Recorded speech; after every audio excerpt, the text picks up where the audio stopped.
오늘 예수님께서는 이 달란트에 대한 비유를 통해서 맡겨진 그 일에 사명을 다하지 않은 자들에게 임하는 그 심판을 말씀하신 이후에 오늘 이 말씀을 하고 계세요. 유명한 이야기죠. 양과 염소를 같이 뒀다가 마지막 때에 그 구별되는 그때가 온다는 거예요. 오른편에 있는 자, 왼편에 있는 자에 대한 구분 말이죠. 그 기준에 따라서, 주님이 정하신 그 기준에 따라서 마지막에는 영벌이냐 혹은 영생이냐로 나뉘어진다라는 것입니다. 주님께서 왜 이런 말씀을 하고 계실까? 앞선 23장부터 그 내용을 쭉 살펴보면 23장에는 서기관과 바리새인들, 그러니까 유대교 종교 지도자들이 외식하고 가식적으로 종교 생활을 하는 것에 대해서 꾸짖으셨거든요. 아주 엄하게 질책하셨거든요. 율법대로 살아가는 것 같지만 그 실상을 들여다보면 하나님의 그 공의와 사랑은 전혀 하고 있지 않으면서 겉으로만 거룩한 척하는 그것을 우리 예수님께서 꾸짖으신 거예요. 주님은 어떻게 그 마음을 읽으셨을까요? 우리 예수님은 하나님이시기 때문에 그 마음을 다 알고 계셨어요. 그리고 그 이후부터 이 성전이 앞으로 멸망하게 될 것이다 라는 것을 예언하십니다. 예루살렘 성전.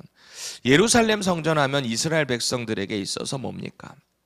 하나님의 임재의 상징이에요. 이 예루살렘에 있기 때문에 자기들은 하나님의 보호를 받는 백성이다 라는 자부심을 갖고 있었는데 그것조차 우상이 돼서 결국에는 이 성전도 다 무너지게 될 것이다 말씀을 하세요. 그 이후에 환란이 닥칠 것들, 그리고 결국은 이제 마지막 때의 심판에 대한 내용이 계속해서 반복해서 되고 오늘 본문이 자연스럽게 연결되고 있는 거예요. 우리의 구원, 우리의 그 신앙생활에 있어서 가장 근본적인 것이 뭔가 라는 것을 오늘 본문이 잘 이야기를 해주고 있습니다. 여러분, 우리 신앙생활의 핵심이라고 하면 뭐가 될까요? 하나님과 우리의 관계, 그리고 그 관계를 중심으로 하나님의 사랑과 은혜를, 지혜를 잔뜩 받아서 우리 주변으로 흘러가는 역시 이웃과의 관계. 하나님과의 관계가 제대로 정립이 되어 있지 않는다면 우리 주변의 이웃과의 관계 역시 잘 형성될 수가 없다라는 것입니다. 그래서 인간의 죄악으로 보세요. 우리는 하나님과의 관계가 단절되었었다라고 그랬잖아요. 그런데 하나님의 아들이신 예수님을 이 땅에 보내주셔서 우리가 그 예수님의 십자가의 죽으심을, 그 죄가 나 때문에 죽은 죄다라는 것이라고 믿는 자들마다 그 관계가 다시 회복된다 그랬잖아요. 예수 그리스도의 십자가의 죽으심과 부활하심으로. 그래서 우리는 하나님의 자녀가 된 거예요. 관계가 다시 회복된 거예요. 부모와 자식 간의 관계가 있는데 그 관계가 맨날 서먹서먹하고 뭔가 부탁하기도 어렵고, 그러면 그게 제대로 된 관계이겠습니까? 힘들 때 부모님을 찾아가고 아버지께 나아가서 기도하고 때로는 어려움을 이야기도 하고 말이죠. 그게 제대로 된 부모와 자식과의 관계 아니겠어요? 근데 이 관계가 단절된다면 어떻게 그게 제대로 된 신앙생활이 우리 가운데 있을 수 있을까요? 그래서 우리는 이 관계가 참 중요하다라는 것을 꼭 기억해야 돼요. 그리고 우리 주님이 베풀어 주신 그 은혜의 관계를 날마다 우리가 인식하고 감사하며 우리 주변 가운데도 그 사랑을 흘려보내기로 결단해야 합니다. 제가 질문 하나 드릴게요. 마음으로 일단 대답해 보세요. 여러분은 여러분 스스로 이웃을 사랑할 수 있습니까? 여러분 주변에 있는 사람들 여러분 스스로 사랑할 수 있어요? 단기간은 사랑할 수 있겠지만 얼마만큼 사랑할 수 있겠습니까? 여러분들에게 잘하는 이웃 말고요. 만약에 못하는 이웃이 있다라고 할 때 여러분 얼마만큼 그 이웃을 품어줄 수 있겠습니까? 속으로 여러분들이 대답해 보세요. 오늘 말씀을 우리가 함께 묵상하면서 이 질문에 대한 성경적인 해답을 찾을 수 있기를 축복드립니다. 오늘 본문의 구조를 가만히 보면 예수님께서 이 마지막 때에 그 심판의 때예요. 주님께서 이 땅에 오시고 부활하시고 승천하시고 다시 돌아오시는 그때의 이야기를 하고 계시는 거예요. 주님은 지금 이 땅에 계시면서 마지막 그 심판, 재림의 때에 어떤 일이 일어나는가, 그 모습을 이렇게 묘사를 하고 계시는데, 심판자와 피심판자의 대화의 형식으로 오늘의 본문이 진행되고 있습니다. 먼저 31절에 보면 예수님은 이 심판의 때에 나타날 그 현상이 어떻게 일어나는가 같이 한번 다시 읽어볼까요? 시작. 인자가 자기 영광으로 모든 천사와 함께 올 때에 자기 영광의 보좌에 앉으리니. 아멘. 그래요. 예수님 재림에 오실 때에 모든 천군 천사와 함께 그들의 나팔과 함께 오시게 된다라는 이야기를 하고 있어요. 그런데 우리가 이 본문을 잘 이해하기 위해서는 이 인자가 누구인가 라는 것을 정확히 이해할 필요가 있습니다. 인자는 영어로 보면 Son of Man으로 받고 있어요. Son of Man. 그런데 어떤 사람들은 이 하나님의 아들이 예수님의 인성, 그러니까 인자라는 것이 주님의 인성을 나타낸다. 예수님의 인성이 주님께서 그래서 이 땅에 우리와 똑같은 몸을 띠고 이 땅에 오셨기 때문에 인자라고 하는 것이다. 물론 어느 정도 맞을 수도 있겠지만 오늘 본문에 있어서는 그 인자가 하나님의 아들이다라는 것에 대한 인격을 가지고 있는 인카네이션이라 그러잖아요. 성육신으로 오신 것을 말씀하는 것은 아닙니다.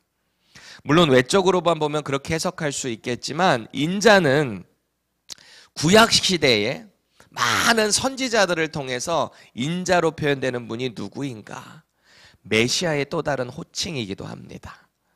때로는 사람의 아들이라는 것에 대해서 하나님께서 에스겔 선지자 같은 사람에게 인자야, 너는 사람이다 라는 것을 강조하시면서 네가 이 말을 받아서 선포하는 것은 너는 사람이지만 하나님의 말씀을 받아서 이 땅 가운데 심판이 있을 거야 라고 하는 인자의 개념도 있어요.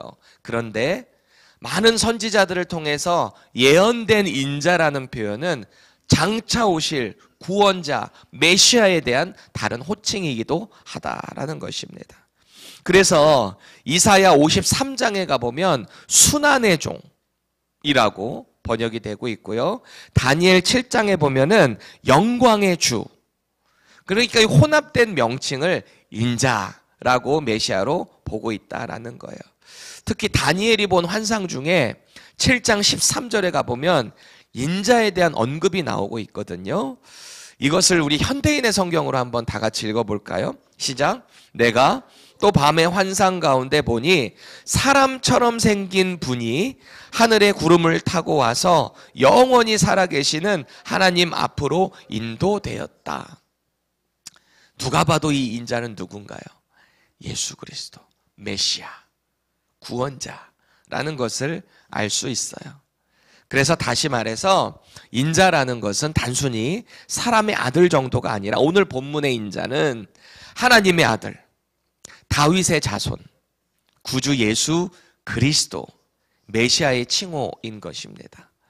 오늘 예수님께서는 바로 자신이 순환의 종이 되시고 부활하셔서 결국 다시 오실 영광의 주, 심판주이심을 선언하고 계시는 거예요. 이 주님이 오늘도 저와 여러분들의 인생 가운데 주님으로 통치할 수 있기를 간절히 축복드립니다. 이제 32절에서 32절 보면은 이래요. 모든 민족을 그 앞에 모으고 각각 구분하기를 목자가 양과 염소를 구분하는 것 같이 하여. 실제적으로 양과 염소를 이 이스라엘 사람들은 같이 두고 키웠대요. 이 자꾸 염소는 들이받는 경향이 있잖아요. 이렇게 들이받잖아요. 그러니까 양들이 뭔가 잘 안 갈 때 들이받아서 자기들끼리 이렇게 흩어지기도 하고 피부병 같은 거를 방지하기도 하고요. 또 때로는 염소 같은 경우는 추위를 잘 타는데 양은 털이 일단 많잖아요. 그 가운데 이렇게 같이 이렇게 묶여 사는 어떤 유목민들의 지혜, 목자들의 지혜라고도 볼 수 있겠죠. 그런데 마치 마지막 때에 양과 염소가 이렇게 같이 섞여 있지만 그 스피시즈 완전 종이 따로 구분되는 것처럼 그때에도 심판의 때에도 완전한 구분이 있다라는 거예요. 같이 묶여 있을 때는 몰라요. 양인지 염소인지 멀리서 볼 때는 몰라요. 그런데 가까이 가서 보면 정확하게 다르잖아요. 33절 보세요. 양은 그 오른편에, 염소는 왼편에 두리라. 인자의 그 마지막 심판 날에 이런 모습으로 나뉘어진다라는 거예요. 양은 축복의 자리에, 인자 오른편에 있다라는 거예요. 이스라엘 사람들에게 있어서 오른편은 축복의 자리를 상징합니다. 그래서 사실은 예수님의 십자가의 우편 강도, 왼편 강도라고 할 때 성경은 정확하게 예수님은 나를 기억해 주세요 한 강도가 오른편인지 왼편이 있는지는 몰라요. 근데 우리가 왜 오른편 강도라 그럴까요? 보통 오른편에 있는 이 오른쪽이 축복을 상징하기 때문에 우리는 흔히 그렇게 받아들이고 있습니다. 오른편에, 그리고 염소는 보세요. 저주받은 왼편에 두는 거죠. 그래서 심판에서 있어서는 우리가 한 가지 주목할 것은 중간은 없어요. 오른쪽이든지 왼쪽이든지 인 거예요. 내가 그리스도인이든지 아니면 안 믿는 자든지지 중간은 없는 거예요. 물론 미성숙해서 성화의 단계로 갈 수는 있지만 내가 예수님을 안 믿는 상태에서 내가 그리스도인이다? 없어요. 그런 거 없는 거예요. 그때가 되면 34절 보세요. 예수님은 심판자이신 인자셨는데 이 인자가 누구로 바뀌어요? 임금, 왕으로 바뀌는 거예요. 그래서 이 인자는 메시아라는 이야기를 하고 있는 거죠. 인자와 임금이 동일하다라는 것을 선포하고 계시는 거예요. 여러분, 임금은 어떤 역할이 있죠? 통치하는 역할이 있어요. 권한이 있어요. 특권이 있어요. 통치해요. 동시에 심판하는 특권도 있어요. 임금이라는 것은, 왕이라는 것은 말이죠. 우리 예수님이 임금님 되신다라는 거예요. 또 그들이 왜 축복과 저주의 자리로 나뉘었는가? 이것을 주님이 설명하고 계시는데요. 이게 35절에서 36절에 그들의 행위에 따라서 이렇게 나뉘어졌다라는 거예요. 여기서 오해하시면 안 돼요. 구원받는 게 우리의 행위로 인합니다. 이렇게 오해하시면 안 돼요. 주님께서 지금 이 말씀을 하시는 대상이 누구죠? 유대인들, 특히 제자들에게 지금 말씀하고 계세요. 제자들은 무엇을 가장 최우선으로 섬기고 있는 사람들이죠? 당시에 율법입니다. 율법. 그러니까 앞선 23장에서도 서기관과 바리새인들이 그놈의 그 율법을 자기네들끼리 막 변질시키고 장로들의 유전으로, 교회 전통으로 얼마나 세분화시켜 놨는지 도대체 율법을 통해서는 구원을 얻을 수가 없을 정도로 마음에 무거운 짐으로 만들어버렸단 말이에요. 그렇잖아요. 그러니까 주님이 오죽하면 나에게 오라, 나의 짐을 지라, 내 짐은 가볍다, 쉽다, 나에게 와서 배우라, 수고하고 무거운 짐진 자들아 다 내게로 오라. 주님이 하신 말씀이 그 이유에서였던 거예요. 그 의미를 우리가 생각해 보면 오늘 이 35절에서 36절의 이 기준은 율법에 의해서, 오늘 지금 하시는 말씀 사실은 다 율법에 의한 거거든요. 줄인 자를 도와줘야 되고, 가난한 자, 소외된 자들을 섬겨줘야 되고, 그렇죠? 이건 다 율법에 대한 이야기인데 오늘 주님이 이런 말씀을 하세요. 보세요. 요약하면 이래요. 임금이 줄일 때 먹을 것을 주었다. 목마를 때 마시게 하였다.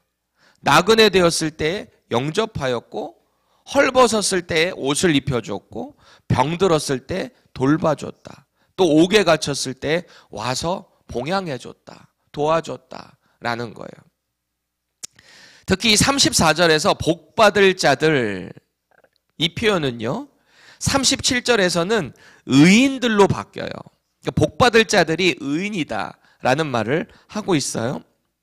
이것은 마치 인자가 임금으로 바뀌는 것과 같은 의미입니다. 같은 선상이에요. 그러니까 복받은 자들이 의인이 되는, 의인으로 칭함을 받게 된다라는 건데요. 우리 주님께서는 이런 말씀의 선함을 순종하는 자들을 의인이다라는 말씀을 하고 계시는 거예요. 보세요. 하나님의 그 마지막 심판의 때에 작은 소자에게도 물 한 잔을 주는 그런 선행. 다시 말씀드리지만 선행을 한다고 구원받는다는 이야기를 하는 게 아니라 주님을 정말 신실하게, 그 율법을 정말 신실하게 하나님의 사랑과 공의를 진정 마음을 담아서 순종하는 자들에게 주님의 복이 임한다. 그들이 결국 의인이다라는 말을 하는 거예요. 겉으로가 아니라 정말 주님을 사랑하는 마음으로 그렇게 율법을 순종해내는 자, 그들을 칭찬하고 계시는 거죠.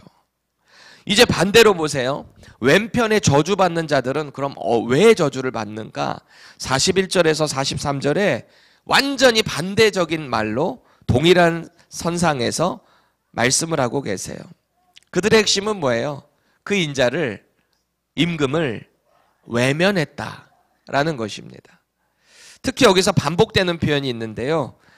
아니하였다라는 게 계속 반복이 돼요. 앞선 의인들은 이렇게 선을 행했는데 너희들은 이 선을 행하지 아니하였다. 반복하고 있습니다. 너희들이 왜 저주받았는가? 아니하였기 때문에 그 선행을. 자신들의 행위에 대해서 알지 못해서 임금에게 반문을 하는 거예요. 아니, 우리가 언제 임금에게 그렇게 했습니까? 40절 보세요. 지극히 작은 자 하나에게 한 것이 곧 내게 한 것이니라 그래요. 이것은 계속해서 앞에서 지적해 오신 유대교 지도자들의 그 가식, 그들의 이 율법주의에 대한 비판이에요. 질책이에요. 동시에 선행은 은밀하게 해야 된다라는 것에 대한 강조이기도 합니다. 하나님을 사랑하는 마음으로, 하나님을 섬기는 마음으로 그렇게 해야 한다라는 거예요. 하나님께서는 이미 십계명이라는 율법을 주셨잖아요. 율법 안에 이 십계명이 들어가 있죠. 창조주 하나님을 가장 사랑하라는 거예요. 그게 제1계명이잖아요. 하나님을 가장 사랑하라. 또 레위기 19장 18절을 통해서 형제를 사랑해라 라는 것을 말씀하셨어요. 우리 함께 읽어볼까요? 시작. 원수를 갚지 말며 동포를 원망하지 말며 내 이웃 사랑하기를 내 자신과 같이 사랑하라. 나는 여호와니라. 그리고 예수님은 이 모든 것을 통합해서 가장 큰 율법의 계명이 뭐냐? 이렇게 설명하시는데요. 마태복음 22장 37절부터 40절 읽겠습니다. 시작. 내 마음을 다하고 목숨을 다하고 뜻을 다하여 주 너의 하나님을 사랑하라 하셨으니 이것이 크고 첫째 되는 계명이요 둘째도 그와 같으니 내 이웃을 내 자신같이 사랑하라 하셨으니 이 두 계명이 온 율법과 선지자의 강령이니라. 통합본이라는 거예요. 하나님 사랑하고 이웃 사랑하는 게 같다라는 거예요. 제가 다시 여러분들께 질문할게요. 여러분은 여러분의 힘으로 이웃을 사랑할 수 있습니까? 사실 이 질문에 저의 대답은, 성경적인 대답은 이미 예상하신 대로 NO입니다. 왜냐하면 하나님과 나의 관계가 바로 정립되어 있지 않는 상태에서 우리는 이웃을 결코 사랑할 수 없어요.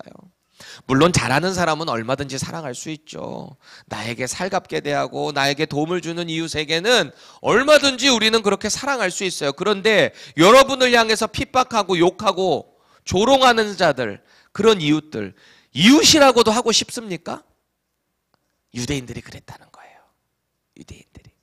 자기들이 섬기는 그 율법에 의해서 조금이라도 비껴나간 자는 이웃이 아닌 거예요. 사마리아인들 보세요. 유대인들이 개만도 못하게 이방인보다도 더 밑으로 취급하는 사마리아인들. 그런데 실상은 원래 유대인들과 사마리아인들은 하나의 민족이었거든요. 그런 거예요. 스스로 만들어낸 율법으로 인해서 이웃을 정죄하고 심지어는 이웃으로도 여기지 않는 그들을 향해 예수님께서 그래서 사마리아인, 선한 사마리아인의 예화를 해주신 거죠. 누가 내 이웃이겠느냐. 여러분, 정말 하나님의 사랑이 우리 가운데 부어지지 않으면, 관계가 제대로 성립되어 있지 않으면 우리는 이웃과의 관계도 불가능합니다.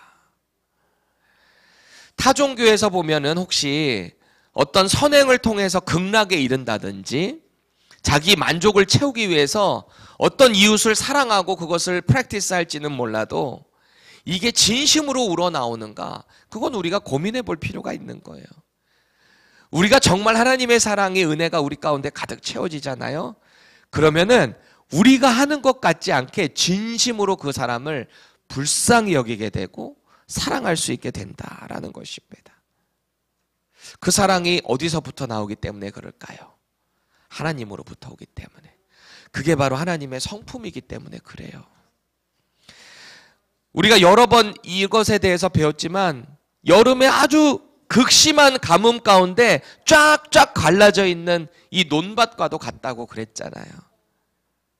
하나님의 사랑이 비처럼 흘려보내져서 이 갈라져 있는 사이로 쫙 빗물이 채워지고 그것이 옆으로 흘러갈 때 그 사랑이 흘러가는 것과 같다라는 거예요. 하나님의 사랑이 원동력입니다. 우리가 이웃을 사랑할 수 있는 원동력이 되는 거예요. 그래서 우리는 자꾸 자신을 점검해 봐야 돼요.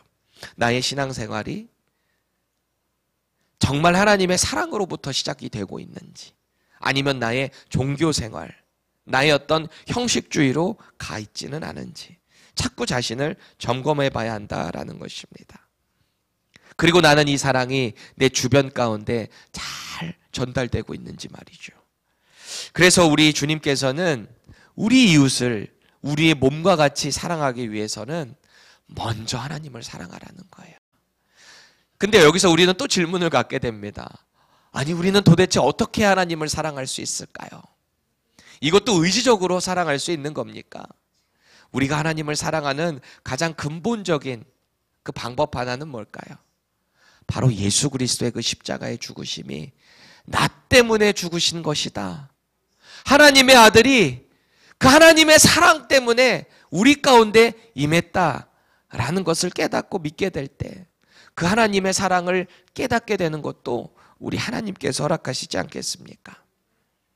하나님의 사랑의 절정이 바로 인자로 이 땅에 오신 예수 그리스도의 죽으심이다라는 거예요. 그래서 그 죽으심으로 하나님의 사랑이 확증되었다라는 것입니다. 우리는 예수님의 사랑과 섬김을 그래서 본받아야 하는 거예요. 주님의 사랑으로 누군가를 대하게 될 때 우리는 주님을 섬기듯이 대해야 하는 것입니다. 내가 누군가를 도와줘야 되겠다라는 마음의 감동이 들 때 있잖아요. 그때 우리가 주님을 섬기는 마음으로 그를 대해야 하는 거예요. 우리 신앙생활의 중심이 언제나 예수 그리스도를 중심으로 하게 될 때 우리는 하나님의 사랑을 전하게 되는 거예요. 꼭 기억하세요. 하나님과의 관계가 단절되면 우리의 영혼이 메마를 뿐만 아니라 하나님의 심판이 결국은 선악간에 영벌로 혹은 영생으로 임하게 된다라는 거예요. 이 땅에 살아가는 하나님의 사랑을 모르는 자들에게 이 시급한 복음의 아주 중요한 시점에 우리가 그 사랑을 전해야 하지 않겠습니까? 오늘도 말씀과 기도로 하나님의 사랑 관계를 우리부터 잘 정립하고요, 이 사랑을 주변에 잘 흘려보냈으면 좋겠어요.